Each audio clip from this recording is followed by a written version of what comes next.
C'est toujours votre Samuel. Abonnez-vous et partagez pour la suite. Mon histoire avec cette fille. Et après tout ce que Cynthia et moi avons vécu, je pensais sincèrement que rien ne pourrait nous séparer.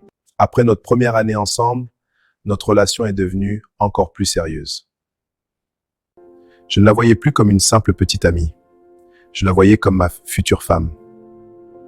Alors j'ai commencé à faire encore plus pour elle. Quand elle avait faim, je trouvais toujours de l'argent pour lui acheter à manger. Quand elle manquait de crédit, je rechargeais son téléphone. Quand elle devait imprimer ses documents, je payais sans réfléchir. Parfois, je me privais moi-même juste pour qu'elle soit heureuse. Je me disais, un jour, elle reconnaîtra tout ça.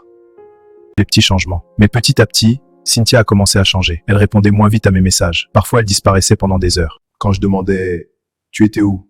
Elle disait « J'étais fatiguée, je dormais. » Ou « J'étais occupée. » Au début, je la croyais. Parce que quand on aime, on ne veut pas douter. Un jour, j'ai remarqué quelque chose. Elle ne posait plus jamais son téléphone près de moi. Même quand on était ensemble, elle le gardait dans sa main. Quand un message arrivait, elle tournait l'écran. Quand quelqu'un appelait, elle sortait pour répondre.